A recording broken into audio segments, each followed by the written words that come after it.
Hi, my name is Rookhuyzen, and I'm a freshman. This summer, I went to Wyoming to do a pioneer reenactment.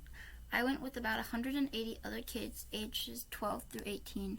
We were organized into families. Each family had around 10 kids and a ma and a pa. These families were each assigned a handcart that they would push their water buckets in. We walked 22 miles in the course of 3 days overall. The first day we walked 6 miles.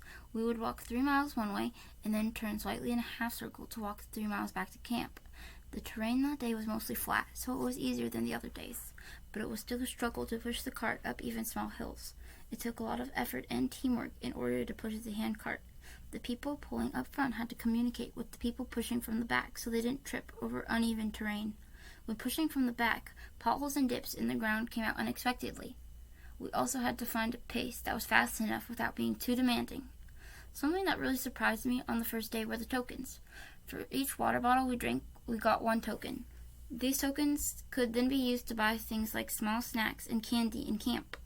Another thing that happened on the first day was the talent show. Kids performed a variety of acts from dancing to blowing bubbles.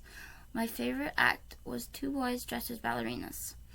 The second day was really hard. We had to walk 10 miles that day, and over 4 of those were uphill.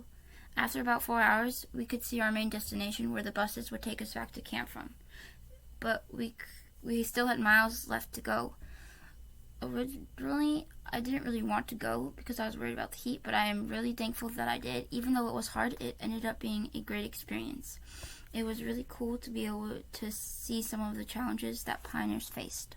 I was able to connect with other people around me because we were all facing and overcoming the same trials, which is very similar to what the pioneers did.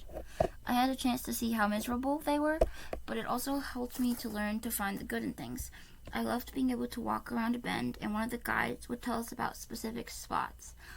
One example was a certain hilltop. The guide said the party had been hungry for weeks. They were slowly starving to death and were moving at an extremely slow pace.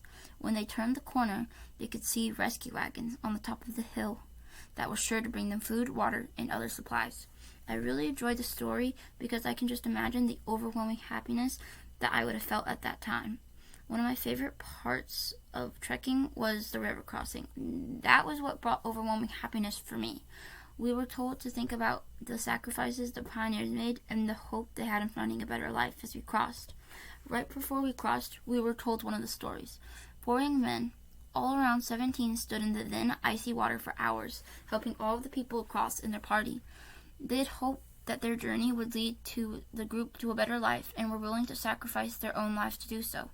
Years after this event, all of the men died due to the sustaining injuries they acquired in the freezing water. Part of it that brought happiness for me was just the cold water and how refreshing it felt after a long, hot day. But thinking about hope, I realized that everyone needs to have some in themselves and others, or they can't move forward. Overall, what I learned from this experience was to take small steps and keep pressing forward. Many times I thought that I wouldn't be able to continue. Either my feet hurt or there was a rock in my shoe, but I would just keep taking small steps and I was able to finish. If the pioneers were able to overcome their challenges, I can overcome mine.